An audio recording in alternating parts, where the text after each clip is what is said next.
안녕하세요. 2차 시 시작하도록 하겠습니다. 2차 시에는 1차 시에서 2차 시와 연결해서 설렘의 개념에 대해서 배웠지 않습니까? 이번에는 설렘의 지속 기간은 얼마나 되는가라고 하는 질문인데요.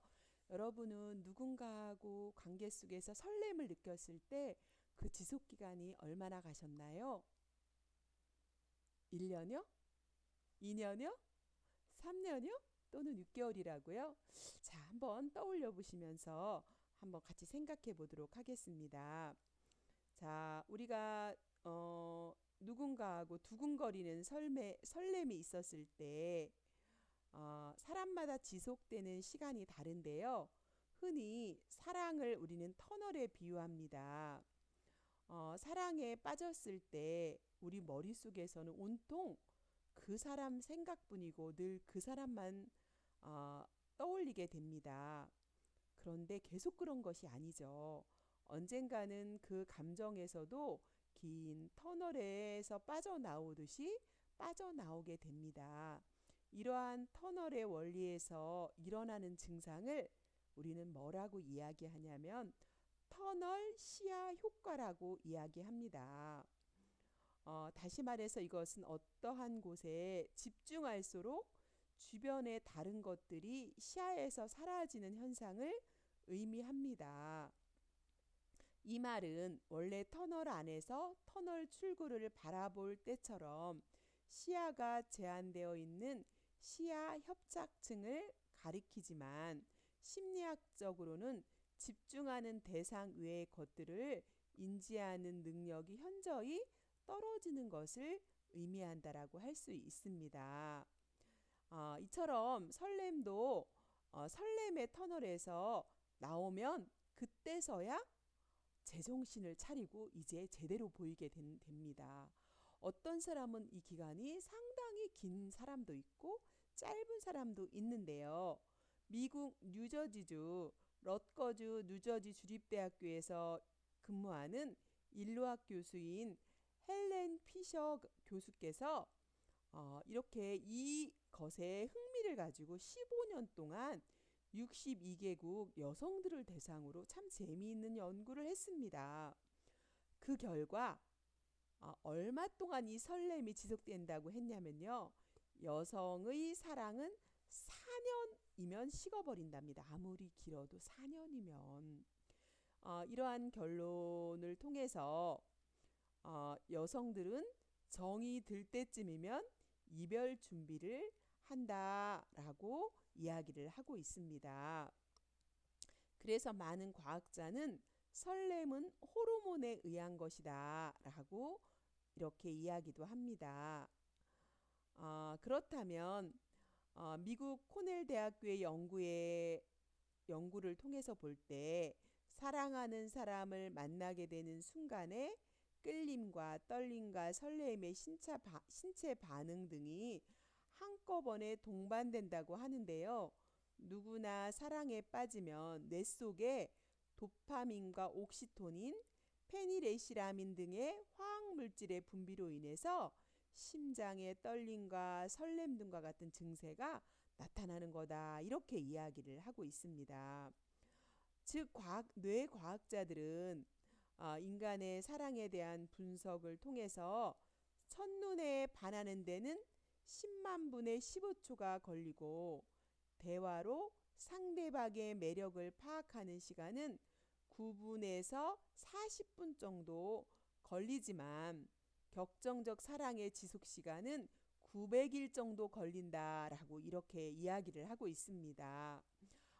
여기 그래프에서 보이는 대로 신시아 하잔 교수가 이렇게 열정 곡선에 대해서 이야기를 하고 있습니다.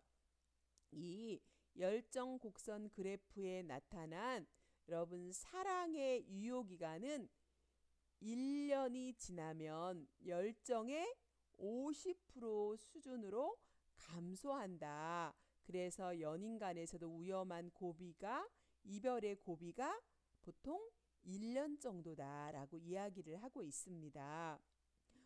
그 이후에 열정의 강도는 이렇게 계속 이렇게 낮아지다가 두 사람이 그때까지 헤어지지 않으면 더 이상 낮아지지 않고 그림에서처럼 마치 파도를 치듯이 오르락 내리락 오르락 내리락 이렇게 하게 된다는 것입니다. 이처럼 연인들 사이에는 밀당, 여러분 밀당 해보셨나요? 밀고 당기는 이런 설렘의 기간을 밀당이 길게 만들어 준다고 인식하고 있습니다. 자, 여러분 밀당이 무엇인지는 다음번에 알아보도록 하고요. 이렇게 밀당을 통해서 어떤 때는 상대를 좀 더 사랑한다고 느끼다. 또 어떤 때는 덜 사랑한다고 느끼고 이렇게 다툼과 화해를 반복하면서 열정의 지속 기간은 결국 900일이다라고 신시아 하장 교수는 연구를 통해서 열정의 강도와 연애 기간에 대해서 이야기를 하고 있습니다. 자, 그렇다면 이제 밀당에 대해서 잠시 전에도 살펴본 것과 같이 밀당은 밀고 당기는 그런 부분인데 겉과 속이 다른 상태에서 어, 상대방에게 긴장감과 질투심을 유발하는 그런 행동을 우리는 밀당이다 이렇게 이야기를 합니다. 예를 들면 여러분 밀당할 때 어떻게 하셨나요? 속과 겉이 다르게 행동했죠. 약속 장소에 일부러 10분 정도 늦게 가는 거. 또 내가 더 있고 싶지만 속마음은 밀당하기 위해서 먼저 일어서고 이렇게 나름대로 싸한 행동을 한 거. 또 질투심을 유발하기 위해서 다른 이성 친구와 그 앞에서 연락하는 거. 또 연락 안 받는 거. 이런 밀당들을 해본 경험이 있을 거라고 생각합니다. 그런데 적당한 밀당은 두 사람의 관계 발전에 긍정적인 역할을 하기도 하지만 너무 지나친 심한 밀당은 오히려 관계 진전에 도움이 되지 않는다라고 합니다. 이러한 밀당은 본인의 호감을 깎아내리는 것에 지나지 않고 대부분 불필요한 노동으로 보고 있습니다.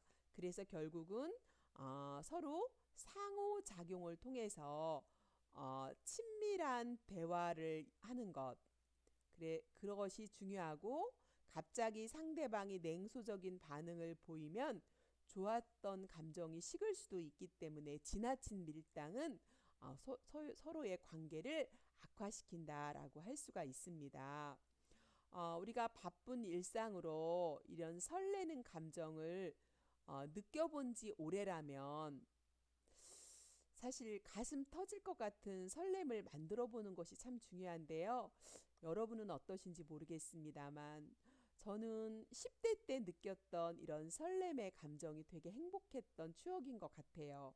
지금은 50대 중반이 되다 보니까요. 이 설레는 감정이 전혀 느껴지지가 않고 아무리 멋진 사람을 봐도 가슴이 터질 것 같고 두근거리는 게 없어졌어요. 저 같은 경우는. 그래서 이런 터질 것 같은 설렘을 한번 느껴보고 싶다라는 생각을 간혹 하게 되는 것 같아요. 그런데 우리가 설렘이라는 것이 사람이 아닌 나의 꿈 또는 목표가 되어도 참 좋을 것 같다는 생각이 들거든요. 꼭 이성만 설렘이 주는 게 아니라 여러분 이렇게 심화가정 학교에 내가 우리 학교를 2년제를 졸업한 것도 너무 설레었잖아요. 입학할 때 되게 설레이셨죠. 그런데 여러분이 이 심화가정에 들어오려고 할 때 되게 고민하셨을 거예요. 또 공부를 해야 되나 쉬고 싶었는데 그런데 여러분이 이 심화가정에 입학을 딱 했을 때 합격증을 받았을 때 여러분 어떠셨어요? 너무 설레이지 않으셨어요? 가슴이 터질 것 같이 뿌듯하고 충만해지고 여러분 이런 목표와 꿈이 생기면서 여러분이 이런 경험을 아마도 느꼈을 거라고 생각이 됩니다. 그래서 우리가 설렘이라는 것은 꼭 이성 간에만 느끼는 것이 아니라 내 꿈과 내가 예전에 하지 못했던 것들을 나이 먹고 시간이 어, 내 스스로가 주체적으로 이런 목표를 만들어 가면서 당당하게 캠퍼스 생활을 하고 초급 때를 졸업하고 또 4년제를 여러분이 대학을 졸업하고 또 기회가 되면 여러분이 대학원도 가시고 정말 여러분이 하고 싶었던 그런 목표를 가지고 이렇게 추진해 간다면 여러분이 이렇게 이런 설레임을 충분히 만들어 갈 수 있고 이런 행복감을 느낄 수 있을 거라고 생각이 되어집니다. 보통 우리가 예를 들어서 이성에게 밀당을 하고 싶은 그런 심리에 대해서 우리가 예를 들어서 이야기하지만 저는 물론 여러분 지금 연애 과정 20대에 있는 우리 학우님들에게는 많이 해당되지만 또 우리 만학도이신 우리 학우님들에게는 앞으로 이런 꿈과 목표를 향해서 설레임을 가지면 좋겠다라고 하는 것을 비렌 스와미 교수의 이 밀당에 관련해서 한번 생각해 보시는 그런 시간이 되면 좋겠다라는 생각을 하게 됩니다. 자, 그래서 우리가 썸이라는 이야기를 썸 탄다 뭐 이런 이야기를 많이 하지 않습니까? 이런 재미있는 연구 결과가 있는데요. 남성과 여성의 차이가 있습니다. 2014년 연구이긴 하지만 미혼 남녀 975명이에요. 많은 대상자 남자 484명, 여자 491명을 설문했습니다. 그래서 설문조사 결과 썸이라고 느끼는 순간이 언제였냐? 이렇게 질문을 했는데 남성은요. 사소한 것을 챙겨줄 때 썸을 타게 되었다라고 얘기합니다. 제가 최근에 만났던 어떤 남성도요. 자기 성장 과정에서 집에서는 생일도 미역국도 안 챙겨주고 누군가로부터 이렇게 챙김을 받아본 적이 없대요. 근데 여자친구를 만났는데 자기 생일날 여자친구가 막 케이크를 사서 축하해주게 됐대요. 그래서 처음으로 그 친구에게 생일 축하를 받으면서 그 친구와 썸을 타게 되었고 지금 연인 관계로 발전하게 됐다. 이런 얘기를 제가 최근에 들은 적이 있습니다. 남성들은요, 여성이 사소한 것도 이렇게 챙겨줄 때, 다정다감하게 챙겨줄 때 썸이라고 느끼는 순간이 있더라고요. 40.6%가 남성은 그렇게 느꼈네요. 여성은 어떨 때 썸이라고 느꼈냐면 49.9%가 다른 이성과 있을 때 질투심을 느꼈다. 그래서 썸이라고 느꼈다라고 여성과 남성이 다르게 이야기하고 있습니다. 또 남성은 31.2%가 스킨십, 자연스러운 스킨십을 통해서 썸이라고 느꼈다. 여러분, 남성은 여성과 그런 차이점이 있다라고 하는 부분에서 남성은 시각과 후각이 발전돼 있고 여성은 여성은 청각과 남성은 시각과 촉각이 발전되어 있다면 후각이 발전돼 있다면 여성들은 청각과 네 여성들은 청각이 발전되어 있다. 그래서 뭔가 사랑한다고 느끼고 이렇게 쓰다듬어주고 이럴 때 더 이렇게 친밀감을 느낀다. 그런 연구 결과도 있지 않습니까? 자, 그래서 여성들이 느끼는 썸이라고 느끼는 것은 또한 여성들은 자주 연락할 때, 다정다감하게 자주 연락할 때, 내가 필요할 때 옆에 있을 때, 내 얘기를 들어줄 때, 이럴 때 썸이라고 느낀다라고 하는 서로 여성과 남성의 다른 부분도 이야기하고 있습니다. 자, 그래서 우리가 이제 끌림의 단계를 지나서 설렘의 단계를 살펴보는데요. 설렘은 사랑이 아니라 상대를 알아가는 과정이라는 거죠. 그래서 상대방의 단점을 못 보게 하려는 조물주의 선물이다라고 이야기합니다. 그러나 때가 되면 설렘은 사라지기 마련이고 설렘을 느끼는 기간 동안 충분한 신뢰를 쌓는 거가 중요하고 이 신뢰를 쌓았다면 보다 안정적인 감정인 정을 편안함을 느끼고 장기적으로 안정적인 연애에 접어들 수 있는 것이 이 설렘의 하나의 과정이다라고 하는 것을 이해하는 것이 좋을 것 같습니다. 자, 그렇다면 설렘의 네 가지 법칙이 있습니다. 프리먼 교수가 연구한 설렘의 네 가지 법칙을 알아보도록 하겠습니다. 첫 번째는요. 설렘의 법칙을 높이기 위해서 네 가지 법칙이 중요한데요. 첫 번째가 근접성입니다. 자, 어떻게 해야 돼요? 자주 만나 관계를 돈독하라. 돈독히 하는 것을 근접성이라고 합니다. 아무리 좋은 남녀 관계라도 자주 만나지 않으면 멀어집니다. 사랑도 눈에서 멀어지면 마음에서도 멀어진다고 하지 않습니까? 자주 만나야 애정도 사랑도 싹틉니다. 그래서 여러분 우리가 연인들이 뭐 보통 남자친구가 군대 가면 뭐 고무신을 거꾸로 신는다 이런 얘기를 하잖아요. 이렇게 멀어지니까 눈에서 멀어지니까 마음에서도 멀어지는 거죠. 그래서 이것을 설렘의 법칙 중에서 근접성이다라고 이야기합니다. 두 번째는요, 외모입니다. 스마트한 외모를 유지하는 게 설렘의 법칙을 높이는 거다라고 하는 부분이죠. 데이비드 버스라는 심리학자는 전 세계 1만여 명을 대상으로 설문을 했습니다. 남성은 외모에 높은 비중을 두었고 여성은 성실함과 경제적 부를 갖춘 남성을 선호한다는 연구 결과를 발표했습니다. 하지만 외모가 아름답거나 깔끔하면 뭐를 줘요? 상대방에게 호감을 주고 매력적인 느낌을 주기 때문에 인간관계의 폭이 넓어질 확률이 높습니다. 우리도 일단 시각적으로 보여지는 스마트한 외모 그리고 어떤 보여지는 것에 일단 이렇게 끌리게 되는 경우가 있지 않습니까? 이것이 설렘의 법칙 두 번째 원리입니다. 세 번째는 유사성입니다. 아까 유사성의 원리에 대해서 배운 것처럼 유사성이라고 하는 것은 비슷한 사람에게 친밀감을 느낀다라고 하는 것입니다. 많은 연구에서 자신과 비슷한 점이 많은 사람에게 끌린다라고 했지 않습니까?